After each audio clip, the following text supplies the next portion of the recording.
Whoa! Welcome back to Tailosive Tech Live on YouTube, ladies and gentlemen. I don't know what that was. I was doing some kind of 3D intro there, but thank you for tuning in. Hope you're having a wonderful Saturday. We've got some videos coming out later, but we're live streaming for now so that I got time for everything I got to do today. But I hope you guys are as interested as I am at some of these patents that Apple's been passing. Now, full disclosure from the beginning, patents do not confirm products, okay? In fact, there's a large and ever-growing category of things Apple will file patents for that don't ever find their way into everyday products. But I think, given the slower news cycle these days, it's interesting to kind of entertain what's going on within Apple R&D. What's Apple working on? What are they prototyping? And it doesn't necessarily mean this is going to turn into a product, but I found it kind of fascinating when it's piggybacking off of the launch of the repairability, a self-repair program that Apple was launching, letting actual customers repair and get parts and get tools and basically instruction sets on how to live. YouTube member for 3 months now. Oh my goodness. He said, "What's your opinion on the Beatsfit Pro?" I haven't tried them, so I would love to give you my opinion. I just don't have much of one. They seem okay. From what I've read and from what I've seen, they seem all right. But I guess decent if you're looking for more Android-friendly headphones. I like that they're USB-C, but I want all of my headphone cases to have MagSafe now. Ever since AirPods 3 had MagSafe support, I'm like, I'm not interested in any headphones that don't support the MagSafe charging thing, because that's awesome. Did you see the glass phone that Prosper showed? I don't know who Prosper is, but I do know about these patents, which is spotted by Patently Apple, entitled Electronic Device with Glass Enclosure. So there's already a bunch of issues I can see with this, particularly when it comes to repairability, but basically designing how the glass may be curved, tapered, and overlapped to create an all-glass enclosure featuring accommodations for components such as speakers and microphones. Oh my god. So it's fair to say this would look fairly interesting, but how practical would it be is a better question. They were even toying around with these all-glass watch and Mac Pro designs, which I could imagine being quite a nightmare.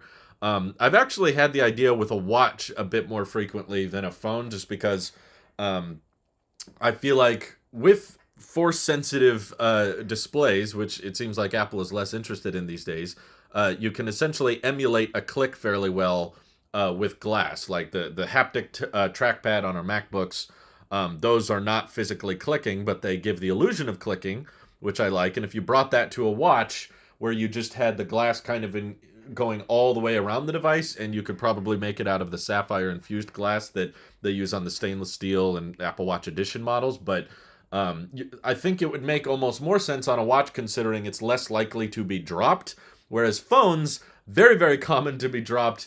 Maybe the argument can be made that because phone cases are so popular, Apple knows most people are going to be using a phone case. Having an all-glass design isn't really going to cause that much more damage, but it certainly opens up the potential for more cracking to be implemented. And when you're getting rid of physical buttons, I don't know if the patent goes into making buttons themselves glass, or based on the images they were actually showing, it looked more so like you're having a display with a virtual button replacing physical buttons, which I don't think people would like. Overall, I think having physical buttons for basic things like power and volume is a good move. This feels kind of like Johnny Ive's dream of what he wanted phones to become, which was just more simple, more minimal, less complexity. And right now, they're fairly simple, fairly minimal, but you still have this glass sandwich that's accommodated by stainless steel. If you were to combine all of these processes into one of just a singular piece that goes all the way around, of course, how you mass produce that and get electronics on the inside is going to be a challenge. So that's why I would not be shocked at all if we don't ever see this phone come to fruition. But the types of benefits of having a display that basically starts going into over 100% screen to bezel ratio because the pixels start wrapping around the entire device. I know there's been a few concept phones in the past that have done things like this, but I really think Apple is the type of company to try to find a way to mainstream this technology. I feel like when other companies do it, it's harder to justify because it's produced in lower volume, and the software isn't as great at accommodating for it. Whereas Apple has this fairly reliable track record of getting people to spend a lot of money on devices they did not normally spend a lot of money on. So that's why I'm like, well, if there was someone to go off in this drastic direction, Apple's the one to do it. But you can imagine how bad the uh, palm rejection would have to be so that you're not setting off parts of the display you don't want to set off at certain points. Um, that would be in 2030, says Michael Lozito. Exactly. Hey, Nick, my Saturday's going pretty good. I really miss the awesome voice of Johnny Ive on iPhone product release videos. Yeah, he works for his own startup company now called Love From, but they said Love From has worked with Apple, so I don't know exactly what that means other than Johnny Ive doesn't, he's not contracted by Apple, but Apple might be a client of his. I think they should contract Johnny Ive out from Love From just to do voiceovers because his voice is so perfect for all of the industrial design and showcasing of Apple's new products and stuff. Like, yeah, I agree. Johnny Ive did that better than anyone else could. So if they could just rent his voice out, that would be worth it. Am I going to get the iMac Pro once it comes out? Definitely to review, almost certainly not to keep. I really don't see a future where I need another expensive desktop. I already have an iMac Pro from 2017, and my M1 Max MacBook is so much better in basically every way other than the form factor, but I kind of need the form factor for my trips coming up, and I've loved having a machine that I can take with me fairly easily. But basically, our lifestyle is going to be changing a lot in the future where we're going to be traveling more, and there's likely to be cases where I'm working away from home, and having a quick portable way of taking my whole workstation with me and working off of this MacBook is going to be key. That's why I went all out with it, and I got 8 terabytes. So as far as this new iMac Pro goes, it's not exactly the dream iMac I was looking for. This MacBook Pro exceeded my expectations because I was in the market for a MacBook before, and especially an Apple Silicon one. I was just waiting to see how much better the Silicon would get after the M1. And why would you work during your vacation? I guess I shouldn't necessarily say it's a vacation, but it's more so like we want to a lot, and I would like to see. Yeah, thank you, Mike. Please don't start spamming off-topic stuff. We would like to see more places, and due to quarantine, we've been kind of stuck at home a lot, and it's not necessarily a vacation, but there's like family and friends we have that live far away from us, and I can stay in those faraway places, whether it's out of state or out of the country. I have in-laws in Australia. My wife's best friend is in Europe.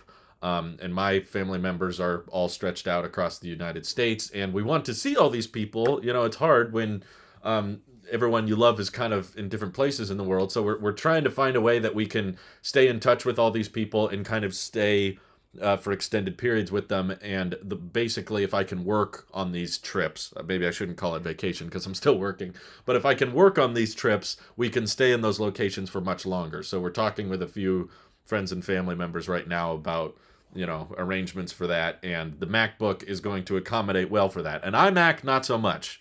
And as far as I can tell with this Apple Silicon transition, it doesn't sound like Apple's planning on giving the desktop iMac Pro substantially more performance than the MacBook Pros. It's possible. I could be wrong. It's very possible that eventually they're going to give 2 M1 Max chips to the iMac Pro, but I haven't seen any concrete evidence or proof that that's what Apple's plan is. It might be. There's speculation, but until that happens, for one, I don't think the M1 Max, even if there was 2 of those chips, it would be so fast that it would be worth the upgrade to me, because this was an expensive laptop and I spent a lot of money on it, but it shaves off a whole lot of export time for my videos, which does matter in the long run when you're making lots of videos each day. It shaves off like a good 15 minutes of export per video, and there's not really a way for a new Apple Silicon chip to shave off another 15 minutes per video of my workflow, because now the vast majority of all my exports are below 15 minutes. So the biggest the closest upgrade I could get to this MacBook compared to my iMac would be if exports were instant, which I don't think is going to happen for a long time. Um, I'm not saying that Apple Silicon won't get faster. I'm just saying the percentage of time I will save on another computer with a faster chip is not going to be as substantial as this one was for my iMac. So I'm glad I got it. You know, if I was in the market for a desktop and I was like, I don't want a MacBook, I just want something stationary, I would be kind of frustrated because I definitely would have reviewed the MacBook Pro regardless. But if I found out that I could get Apple Silicon that was relatively affordable, you know, not Mac Pro crazy, but under $5,000, and it would be faster than my 2017 iMac Pro, I would have been really, really tempted to keep it, even if I wasn't in the market for a laptop, just because I know I could get work done faster with this new chip and with this new machine. Luckily, I am in the market for a MacBook, so I can justify keeping it. And I'm no longer in the market because I have it, but I have a feeling that the iMac Pro is not going to be my dream iMac because it will probably have a chin. It will probably I'll probably have black bezels, which is fine, but my dream for the desktop was just like a one size bezel all the way around. And it feels like with the 24-inch iMac, that was pretty intentionally Apple saying, no, that's not the direction we're going. You know, we want it to be thin from the side. And there might be some perks to the desktop. You know, I like the idea of having a big 27-inch mini LED 120 hertz monitor. That I would be interested in because I've been editing and using my MacBook basically just with the built-in display. I haven't once plugged it into an external monitor, and I'd like to, but I want to wait for the right monitor, and all the third-party ones aren't that impressive. Hit me up if you ever want to come to Winnipeg. I will, Michael. Thank you. Jay Money says, do you think that an Apple TV dongle would be able to do 4K Dolby Vision 60 FPS with Dolby Atmos like the Apple TV 4K second gen can? I don't know what the specs of this theoretical dongle are. It sounds like, from what we'd heard, the dongle has been scrapped and Apple has no interest in making one. But theoretically, yes. If they put the right silicon in it, I don't see the issue.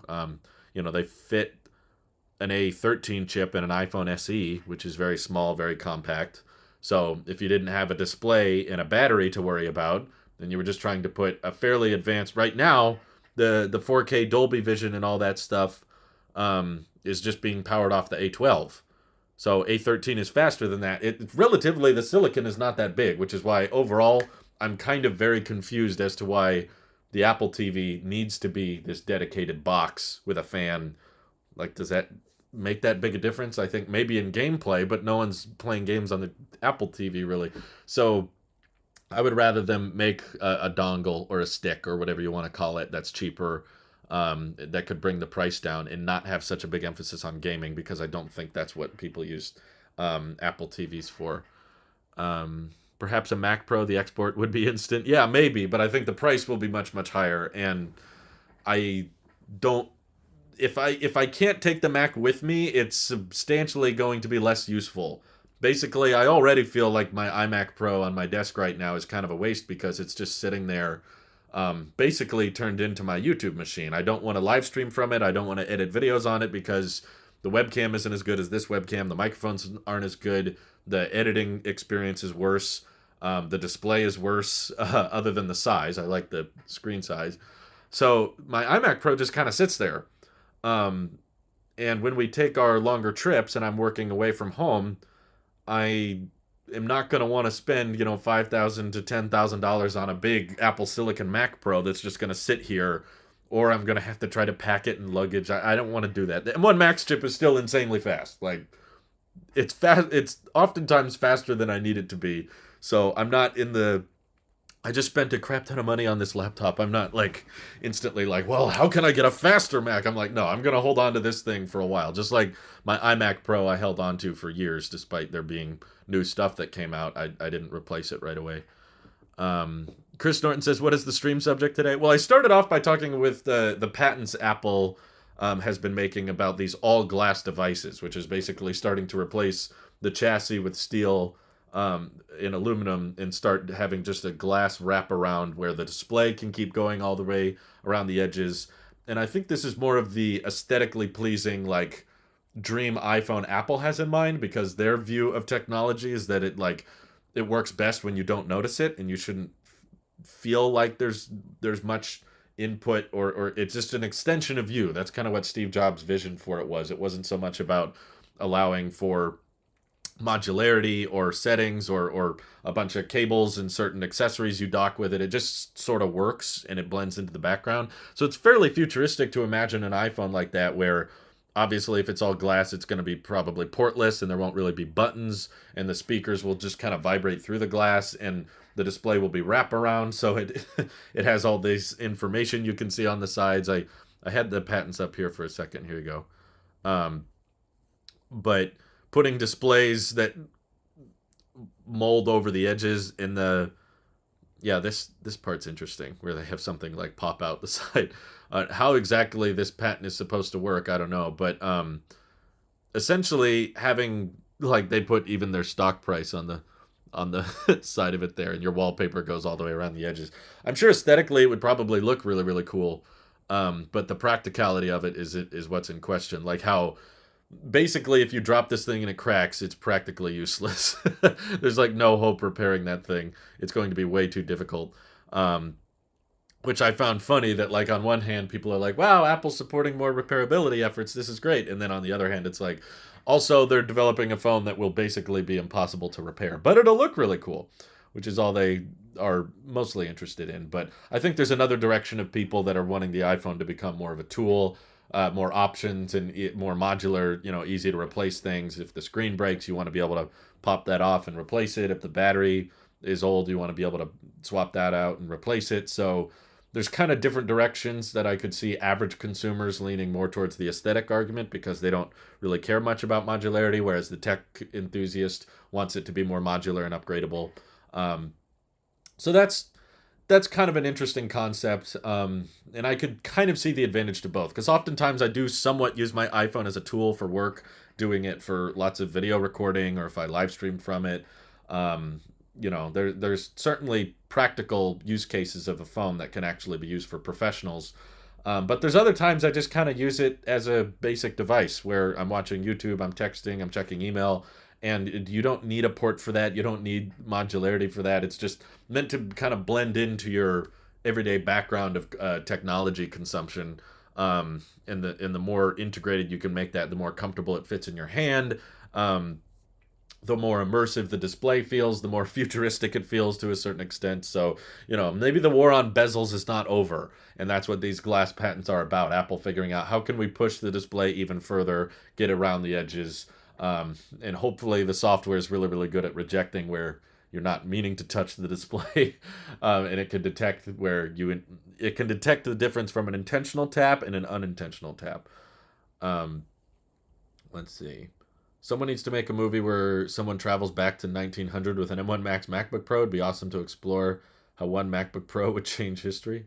There's an interesting concept, yeah. I don't know what that would be like. They would be like, what are computers? What do I do with it? Why do people spend money on these things?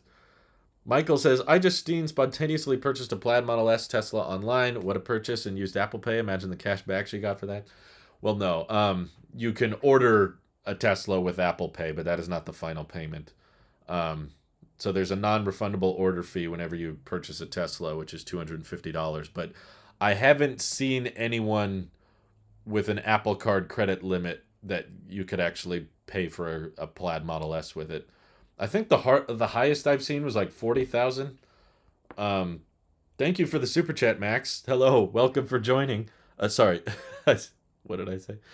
Welcome for joining. Thank you for joining.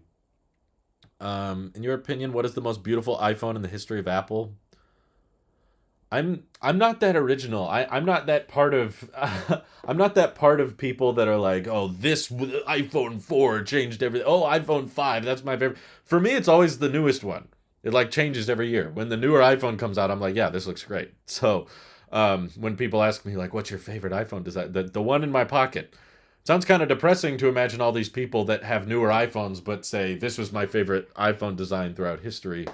It's like, well, you can't use that. You don't get to use it. So 13 Pro Max, I guess. That's the most beautiful one to me. I'm not much of a nostalgic tech guy. I don't really look at the iPhone 5 and 4 and go, man, that was so cool. Those were the better days. Usually if I pick up those phones and try them out, I'm like, yeah, this sucked. I don't miss this. I want the new one. I'm a futurist. I'm kind of always like willing to adopt to the new standard, whether it's USB-C or MagSafe or Apple Silicon. I want to get on board. But it's like, no, it's it's better now. I prefer this. Um, I know they purchased it from their current inventory, but there's not. Let me look that up real quick. I've not seen an Apple Card credit limit high enough.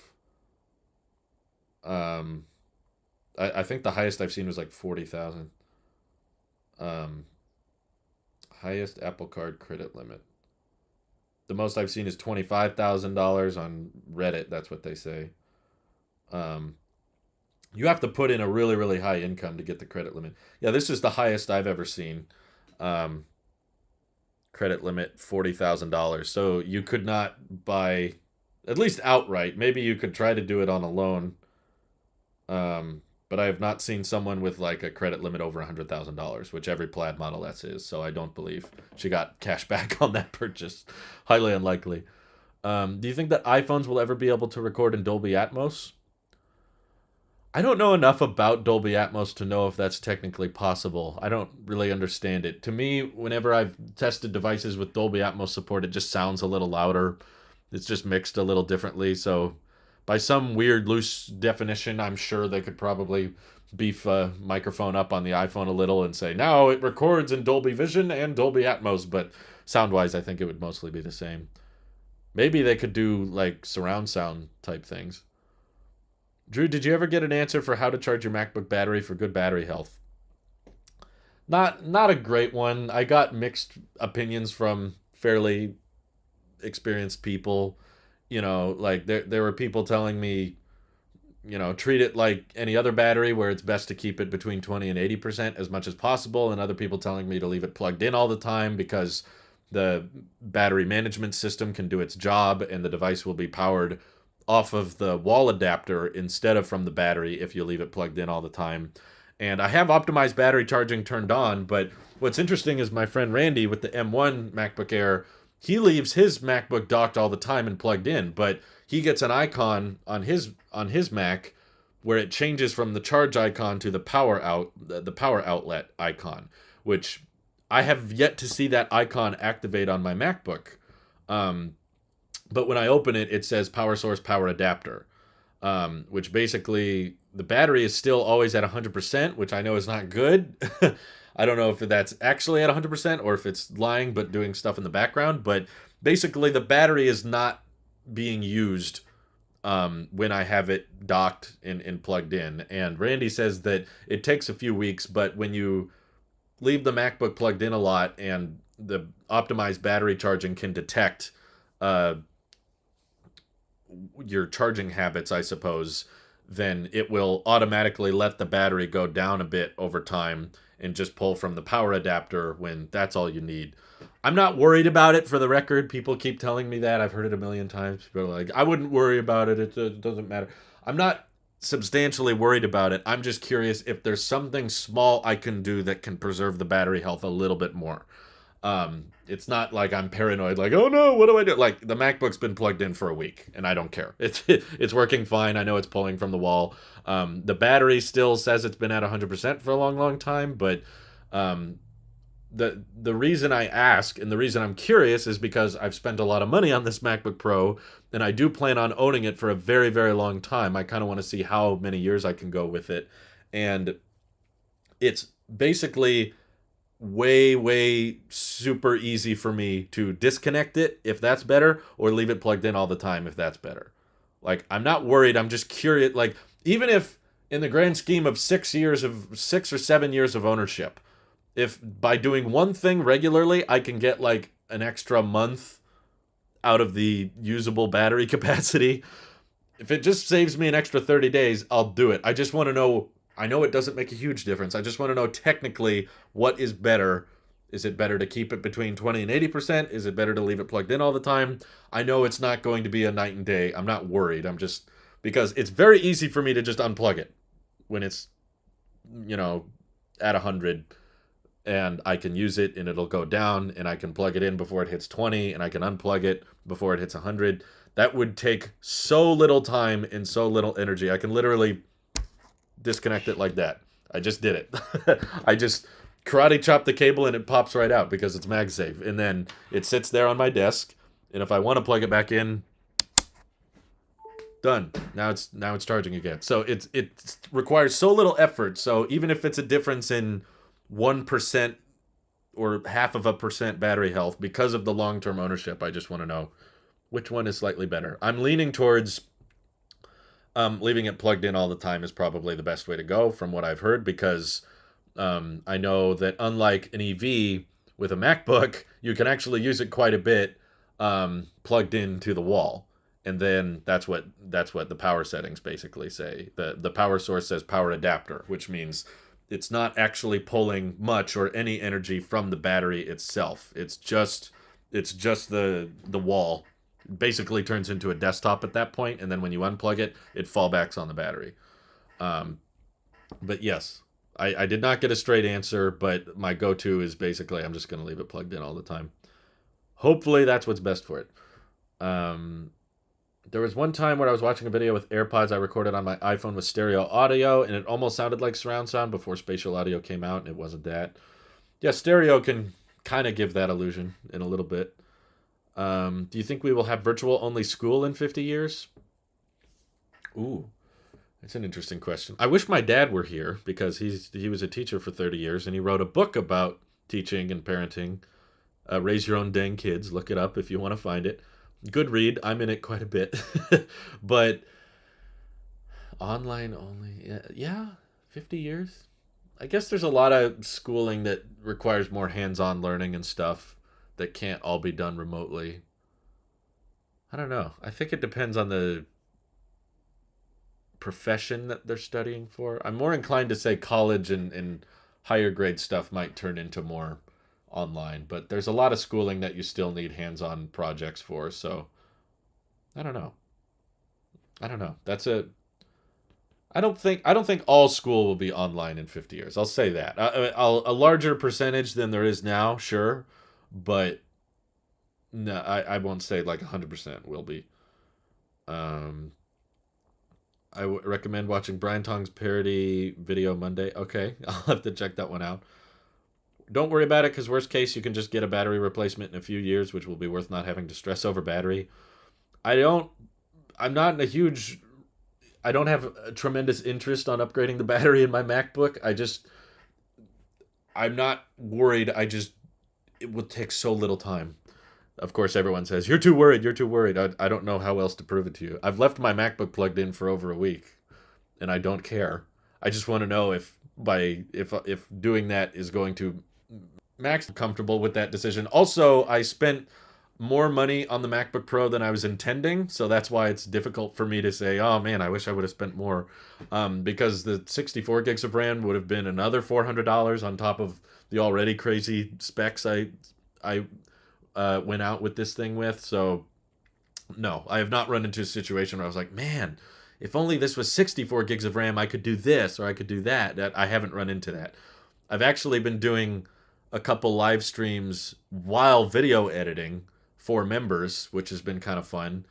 And even then, that's like the most multitasking intensive task I can imagine. Is you're capturing your desktop, you're capturing through the webcam and the microphones, and you're editing a 4K at 60 video through ProRes with color correction, and you're exporting that video at high power mode. Doing all of that, I never once got the like limited RAM thing. Like that's the 64 gigs of RAM has never popped up. So the need for more than 32 gigs of RAM has never popped out. So I still feel confident with this choice. I could have lived with less than 8 terabytes, but it's just provided so much breathing room with the amount of stuff I've thrown on this. And yes, you can go through your hard drive and clean things out. But I really, really like just not having to think about storage and knowing that when I film a bunch of stuff, I can just dump it on the MacBook and I don't have to worry, is the SSD full? Video conferencing does take quite some juice from the battery for some reason. Well, yeah, in general, think about all the things that go on with a FaceTime or a video call. You know, you're capturing a live feed from several sources. you're recording from your webcam and your built-in microphones. You're outputting audio. You're taking your face and audio, your video and audio, uploading that to a server. So you're kind of like live streaming and streaming and recording all at once. So there's not a super power efficient way to do that task, but yes, it definitely eats into the battery. Um, let's see. Have you ever noticed that 4 gigs of RAM and 64 gigs of storage not being enough for your iPad as I'm trying to decide between 2020 model and 2018 certified refurbished? No, Javon, never once. I've never run into a situation where the RAM was a problem on my iPad Pro. Um, I think some people get too hung up on the app closed in the background. Honestly, there's a lot of apps that still run in the background on my iPad, and I'll open them after not opening them in days, and I'm like, really? This is still running? And it's really not that big a deal if an app has to be reloaded anyway. There's actually a few apps that refresh when I reboot them, so I'll intentionally. It's gotten annoying a few times because a bunch of apps will be pinned in the background on my iPhone, but I want them to refresh, so I'll just close them. I guess more extensive multitasking, but I'm trying to figure out what you're going to do with it where that would make a big difference. Um, Also, I'm not doing a ton of video editing on my iPad Pro, so that's partly why the 64 gigs of storage is not a big deal for me. I don't know what you're planning to do with your iPad, but I would say don't stress about the RAM.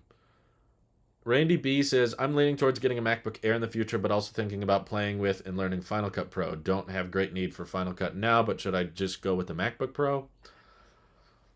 I wouldn't necessarily go with a Pro just because you're thinking of doing some stuff with Final Cut, because the truth is the M1 and the eventual M2 chip will still be plenty good at Final Cut editing. Like, I ran my whole YouTube network off of the M1 MacBook Air, and I thought it did a great job. Obviously, the M1 Pro will export videos faster than the M1, but if you're not really super into video editing now, um, I don't think you need to care that much about export times. In my opinion, a lot of YouTubers care more about export times than they really need to. I understand why I do, because I make a lot of videos and I'm trying to do it within a kind of concise schedule because, I don't work from dawn till dusk, but, I've got a life outside of YouTube and I try to, prioritize my wife and our marriage and making sure we have time to see people and exercise and whatnot. So I basically sync my schedule with my wife's schedule. So with limited hours, I'm trying to live stream and record and post multiple videos every single day. So when you're constrained on time, every minute counts for those exports. But I know a lot of YouTubers that don't post daily. They definitely don't post more than one video a day. In fact, a lot of YouTubers that seem to care about how fast a video exports will only post once or twice a week. I'm like, okay, maybe there's the argument that in certain circumstances, money is time, and when there's an event and you're documenting the event as possible, and the sooner the video drops, then the more money you'll make. But that's such a rare instance for a lot of those channels, that I don't understand why they care so much about whether the video exports in 10 minutes or 20, because most of your videos are not going to perform substantially better if they're posted 10 minutes faster. So if you're not even in the profession of, like, it's your job to edit videos, then I don't see what the selling point of opting for the MacBook Pro is, unless you just really, really care about the ports. Like, if you really want MagSafe and you really want the SD card slot and you really want the HDMI port, I guess that's a reason to opt for the Pro. But it's still much, much cheaper to just go with a MacBook Air and get an adapter. I guess needed a dongle with my MacBook Pro, but I've said before, and I'll say it again, I totally would have bought this exact same spec. I would have spent just as much money on this MacBook, even if it only had Thunderbolt ports. Even if it was only USB-C, there was no SD card, no HDMI, no MagSafe, I still would have bought it. The I/O is nice. It's kind of an extra perk that I can not use an adapter, but I don't. That's not the reason I got it. So if you're on the fence, I would say probably wait for the M2 MacBook Air, but if you're not in a hurry, just try to find a Black Friday deal on M1 MacBook Air, I guess. Find it on electronics plugged in is bad for the health of the battery. If you plan to keep it for 5+ years, you should care. Otherwise, it doesn't matter. I do plan on keeping it for 5+ years, but I'm not entirely convinced that leaving it plugged in all the time is bad, because the MacBook default, you will cycle your battery a lot more than you would if you just left it plugged in perpetually.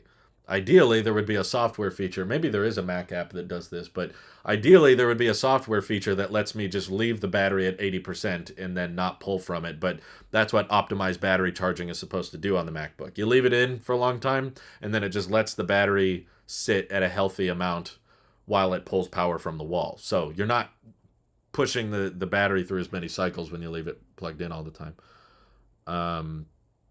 Do you have it plugged in all the time, like never off the charger? I would say using less charging cycles is good, so keeping it plugged in won't use charge. Yeah, basically, Halami just asked the same question. It's been plugged in basically ever since I got back from my anniversary trip. So it's been 5-6 days now. I haven't unplugged it until just a few seconds ago. But PiPhone talk, please. I don't know what PiPhone. Tesla's not building phones. So I don't know why people believe that. Have you checked the activity monitor to see how much RAM you're using? That'd be interesting to see. I haven't checked it, but I don't really care because I've thrown as many use cases as I can at this thing, and I haven't got it to crash. So M1 Air is already amazing enough. I agree. I mean, you can save a lot of money. Their base MacBook Pro is $2,000, and you can get a certified refurbished MacBook Air for like $850, and that's from Apple, so you still get the full warranty. But I'm sure through Best Buy or some Black Friday deal coming up, you'll probably even be able to find a MacBook Air cheaper than that. Amazon always has the MacBook Air, usually cheaper than Apple does. Let me find if they still have them. They're usually still there. Yep, they do. Every color option too. So yeah, M1 MacBook Air certified refurbished, $850, and that's still plenty fast in my opinion. There's a lot of Starlinking today, I know, which is frustrating. It was doing so well. As I watched your making a video stream, I'm trying to figure out how you film and edit in less than an hour. I guess just don't make a ton of mistakes, I guess, if possible. YouTube closes by itself too often on my 11 Pro Max, 3 gigs of RAM. I leave the YouTube app for a few seconds, then closes. Same for podcasts. If I was listening to a cast, then paused, it would close. I guess it just doesn't bug me very much because the app always opens so fast anyway. I think the getting hung up on RAM thing is just kind of pointless. Randy says that helps. Thanks. May just wait for MacBook Air 2022 since plan to keep it for a long. Get a MacBook Air in 2021, but that increases the likelihood of a refresh in 2022. And there's likely to be an M2 chip of sorts, and the MacBook Air makes the most sense to refresh. And that chip will be faster than the M1 is. Not as fast as the M1 Pro, but still plenty good. And from the rumors and what we're hearing, could be wrong, don't always trust the leakers, but from what we're hearing, it sounds like there will be a design upgrade of some kind with the new Air. Hopefully it's a refresh you like. At this point, it's too late for the iPad Pro to have Final Cut, as the MacBook Pro 14-inch and 16-inch are way faster and better for intensive tasks. Even if the iPad had Pros, like the 12.9-inch version already starts at $1,100, and that's with 128 gigs. MacBook Pro starts at $512. So once you spec an iPad Pro to 512 or a terabyte, and then you got to get that $300 or $350 keyboard case with it, you're already at the price of a MacBook Pro at that point. So I get the appeal of wanting one device that can do everything, but yeah, it's gonna be difficult. Yeah, I'm sorry, Starlink's acting up today. Let me adjust bitrate settings, see if that smoothens things out a bit. I am using a higher bitrate than I used to do, so that might be why there's a bit of lag. Hopefully that stabilizes it. Let's see. What do you think about the removal of the dislike counter? It's stupid, but not surprising. YouTube likes to fix things that aren't broken and ignore things that are. So I don't know why people expect YouTube to do the right thing anymore. They haven't for a long time. And removing the dislike counter doesn't fix anything. If there's a controversial video, people will just comment, like this comment for the dislike button. And the content creator can still see the dislike count anyway, so I don't understand how that's supposed to preserve mental health if the creator still sees it. Also, we had the option beforehand to turn off the likes and dislikes if you didn't want them anyway. So, like, if the dislike counter really bothered creators that much, they can just turn it off. I don't know why they need to turn off the counter for everybody. So I don't know. Furno says, "Is there anything you do when you experience burnout when making YouTube videos?" I don't have an easy answer. I guess just stop. That's probably the easiest one. Make some time for mental health is what I've discovered. Okay, I can dive into this a little bit. Like at the beginning of this year, I was trying to push myself. My goal was to get 4 pieces of content out every single day, because I wanted to get more into vlogging. So I was doing a tech video, an EV video, a live stream, and a vlog, doing 4 pieces time. And I was struggling to stay on top of, juggling all of these different channels at once. So it was like an ambitious goal that I wanted to be really, really active and be really efficient with my time. But I was just discovering that at the end of every day, I was just mentally drained, and I couldn't do anything. And I was just really, really tired.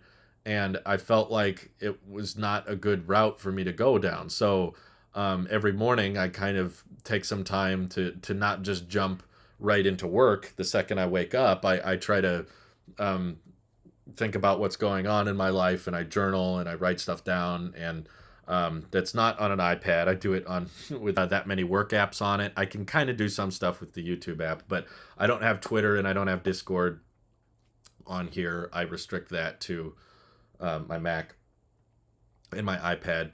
So it's just basically about finding good balance, which I would say there must be something wrong with balance if you feel burnt out. It just means you're spending too much time on something, on any subject. This is bigger than just YouTube. It's not about really being burnt out on YouTube. You can get burnt out at any job. And that's tricky when, thankfully, YouTubers can kind of set their own schedules for the most part. But tons of people I know can get burnt out with jobs because they're working on their boss's schedule. They have to abide by whatever their supervisor is telling them, how often you have to show up and how hard you have to work.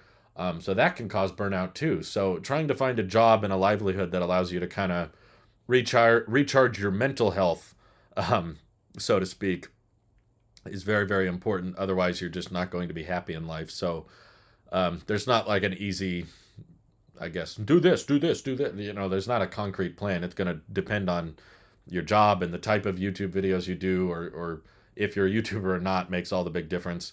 But yeah, just balance. Just trying to stay in touch with your mental health on top of your job, which often requires persistence and a lot of strength to get through tough weeks. There was a lot of weeks.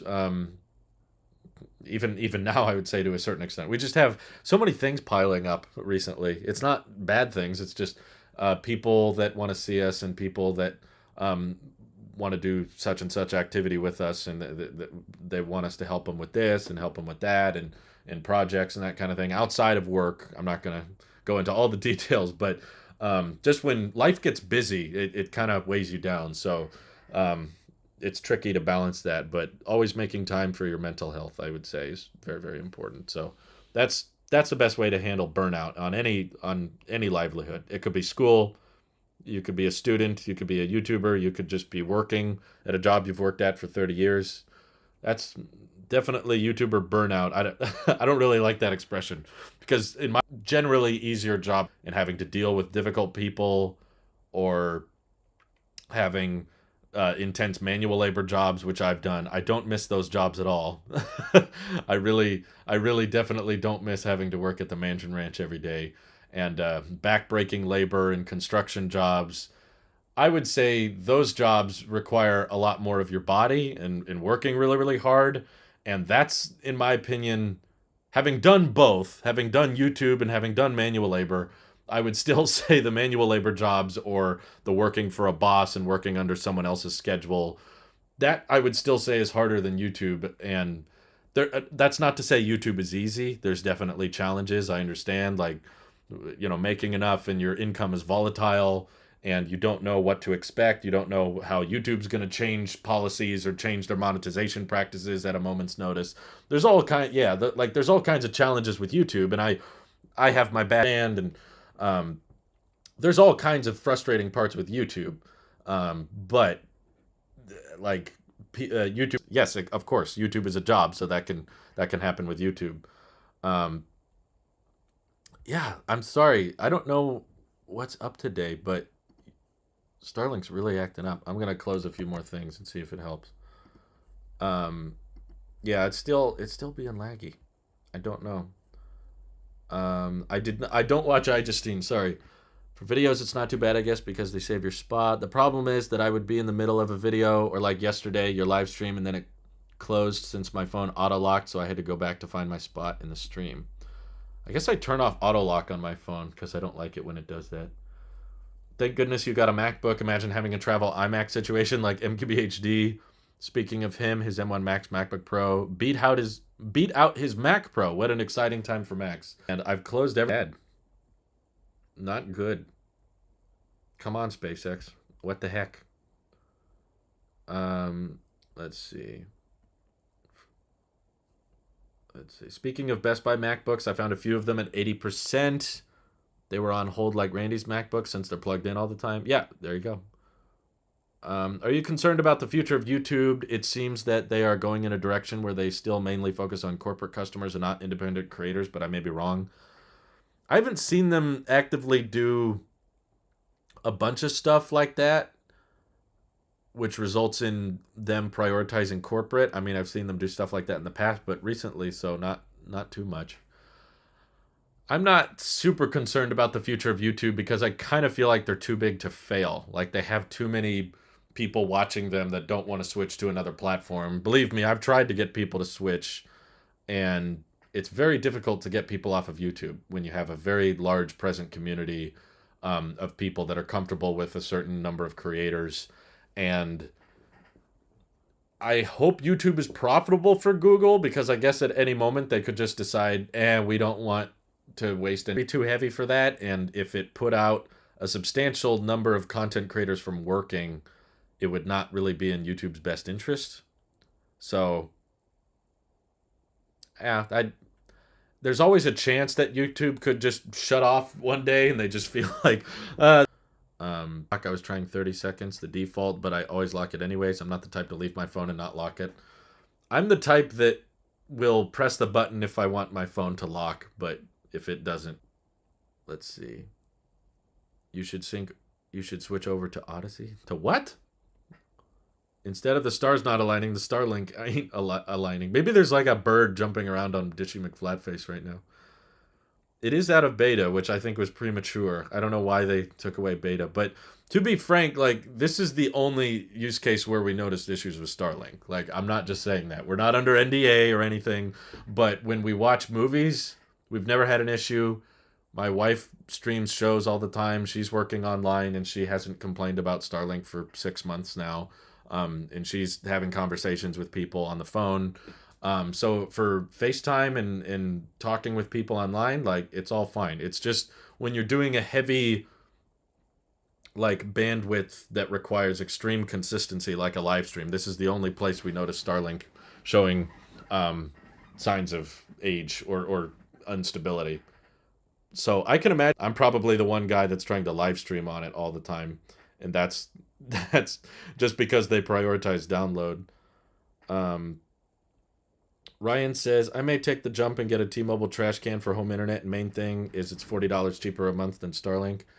The problem is I was watching a lot of reviews of the T-Mobile home internet thing, and it was not much more reliable. I was talking to people that said the speeds were inconsistent and the connection was kind of on and off. It sounded fairly similar to Starlink in terms of reliability, but the speeds are, at least where I live, because I'm in a more rural area, the T-Mobile trash can would not be faster than Starlink or more reliable. Odyssey is a YouTube alternative you can sync over without needing to manually upload. So is that really, do you really switch if it's just reposting what's already on YouTube? The bigger problem is getting people to move. It's not hard to get creators to move. Like I can hit upload to a different place or check a few boxes on a different platform, but if you don't have as many people over there, then you don't have as many advertisers. And if you don't have as many advertisers, you're not going to get as good a CPM. So I'm all in favor of there being more YouTube competition, but I just feel like social media in a sense is, once it gets big, it's very, very difficult to get a ton of people to move. I've heard like 90 of those, social media or YouTube alternative sites that I've never heard of before. For a while it was Vimeo, then it was VidMe, then it was Curiosity. Now I'm hearing about Odyssey. There's always these platforms that I hear about, but the funny thing is it's always changing. It's always like, you should switch to this. I don't know. And then a few years go by. Actually, you should switch to this. Everyone's switching to this. So you can always get a site started, but it's never been the same answer. It feels like every year it changes to some other YouTube alternative. Um, so that makes me think like, why, why am I going to switch to this site? Because if not enough people switch to it, then it's just going to die and not be relative anymore. Library is mainly crypto based. Oh, good. That's even more exciting. Antonis says, just cracked the back glass of my phone. Not the right time for this kind of video. Oh, no.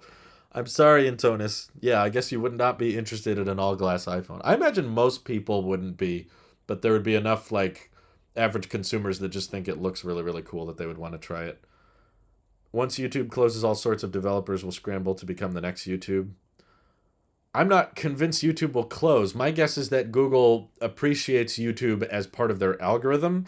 They use it a lot for when people search Google for like, how do I fix this or how do I do this? They'll oftentimes bring up a YouTube video, and since Google can help control that algorithm, it helps their primary business. So I think that having YouTube as a search engine helps them a lot. It's possible that they may tinker the monetization program in the future if they deem YouTube not profitable enough, but there's always a chance of that. But I don't think it's highly likely, because there's likely a lot of people that watch YouTube regularly that are either super chatting, or a lot of you are YouTube members. That's helping YouTube. You guys watching videos with ads or with YouTube Premium, that's all helping Google. And they would lose out on a lot of revenue if they just started cutting off a bunch of smaller creators, or just said you need 1 million subscribers or more to be monetized, or that kind of thing.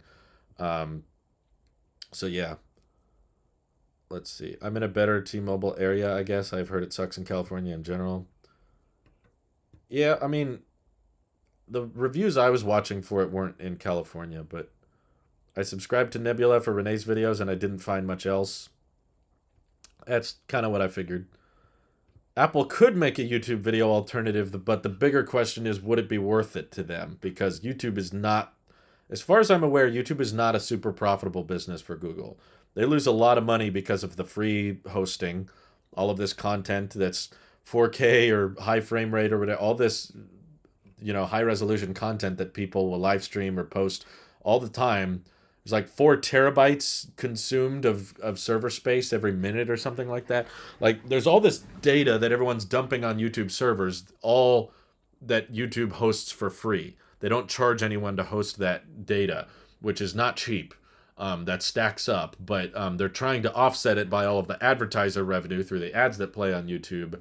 But then, of course, they got to pay out a decent amount of that revenue to us, the content creators. So yeah, it's a difficult balance. MKBHD is on Nebula. Does he post different stuff? I don't know. It's difficult in my view. Like, you can get 1 or 2 creators to switch to a new platform, but they'll still be there for a little while, and then due to lack of activity, they usually leave. Like, the name has changed of the YouTube alternative that's been recommended to me every year. They've got some other platform. Let's see. Do you wish that you could record in 2K at 120 FPS on your 13 Pro Max so that your videos could be in ProMotion 2? It would be kind of pointless because YouTube doesn't support 120 FPS as of right now. If they did, I would certainly be interested. I would like to be the pioneer at the spearhead of 120 FPS videos, but I don't know how noticeable the difference would be. I know a lot of content creators that don't even like shooting at 60 FPS because they're like, 30 is more cinematic and that kind of thing. He posts the same videos often with a delay. Yeah, that's kind of a hard sell. Let's see. Did someone say something here? I agree. I have a friend who tested it already here, and he has good results, so at least I have a guinea pig here already.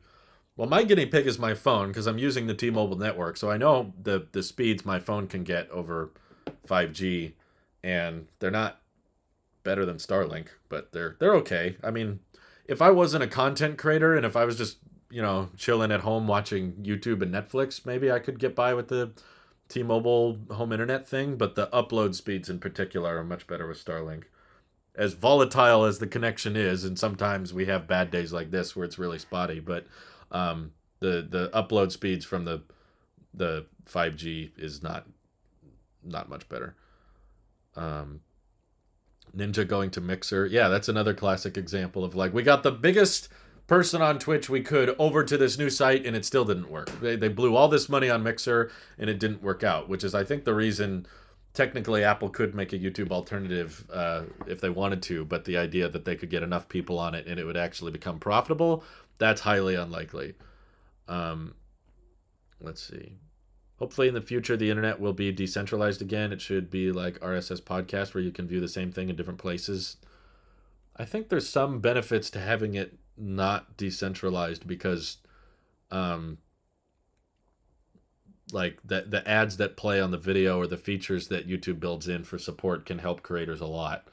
I'm not saying this because I'm required to because I'm paid by YouTube. I complain about YouTube a lot, but I just think that they're kind of underrated in the sense that, well, not underrated isn't the right word, but that they're kind of unappreciated to a certain extent of the fact that they've created a free, unlimited hosting service, which if everything was open source and decentralized, I'm not sure you could do that as easily.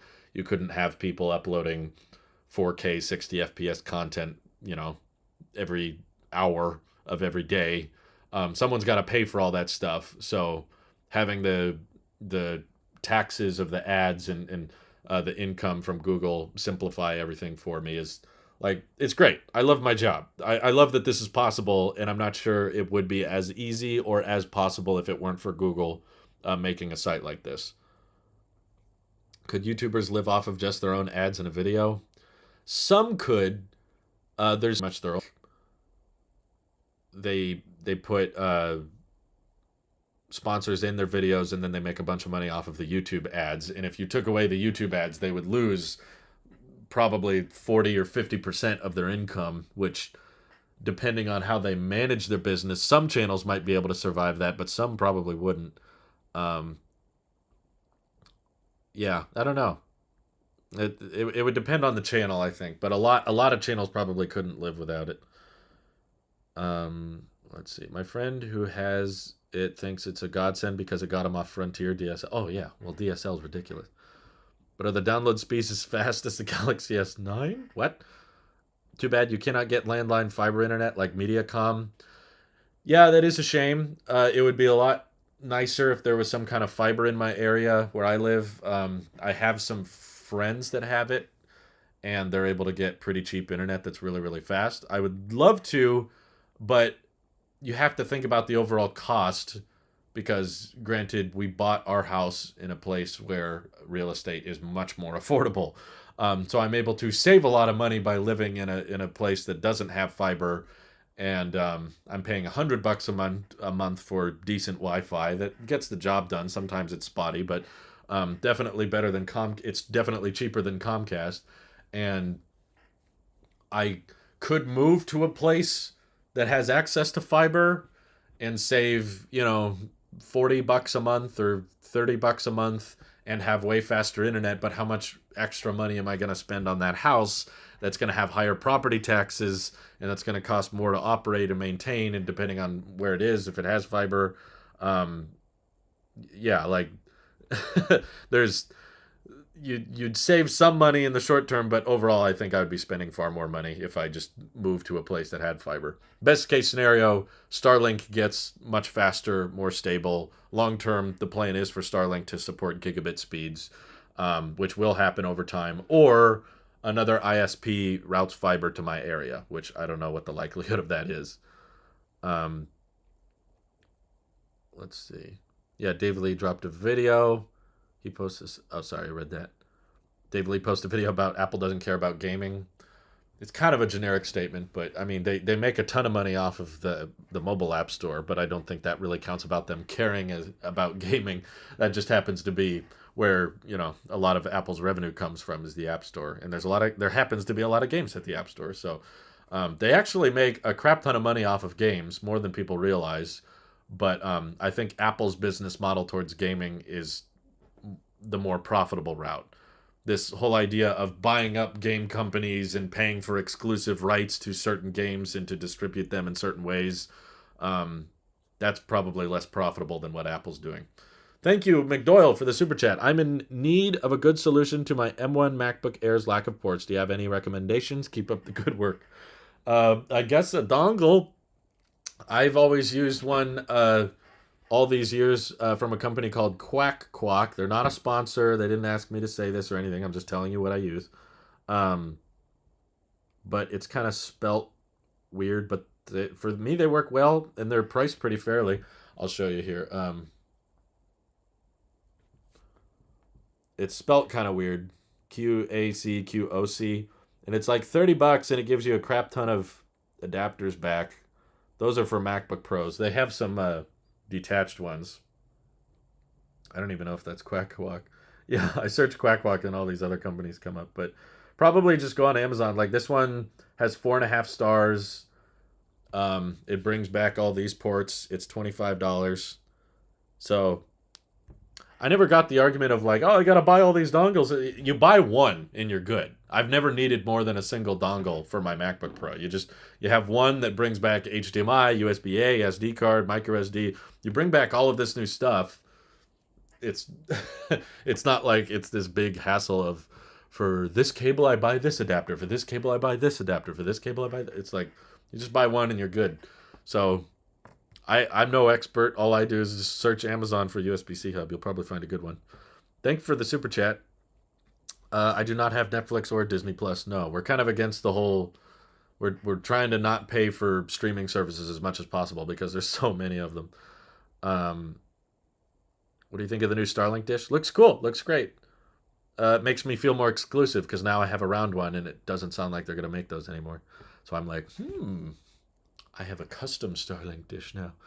I want to stop paying so much for premium, but I can't do the ads. Every time I cancel, it feels like it has worse than the last. Yeah, I could.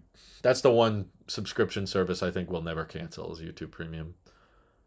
Sony or Microsoft do not have an app store or smartphone or other mobile service that is massively popular to profit on mobile games. It's true. So they don't have that route that Apple does. And I think that the reason they're not as profitable as Apple is because they have to kind of fight for more of those exclusive titles and that kind of thing. Will Apple have a Black Friday or holiday sale? Usually they don't do much. It's just like you buy this and you get a $50 gift card. It's usually not a great deal. You'll find the better Apple Black Friday sales on Best Buy and Amazon and that kind of thing. Not usually from Apple. It's just like, we'll throw in a gift card. If you spend $3,000, we'll give you a $20 gift card. It's not worth it. But anyway, I got to get going. So I appreciate you guys watching. We've got a tech video dropping later tonight. Probably not super quick. It's a bit of a longer one, but the members know what it is. So thank you guys for your support, and I'll see you soon. Take care. Bye-bye.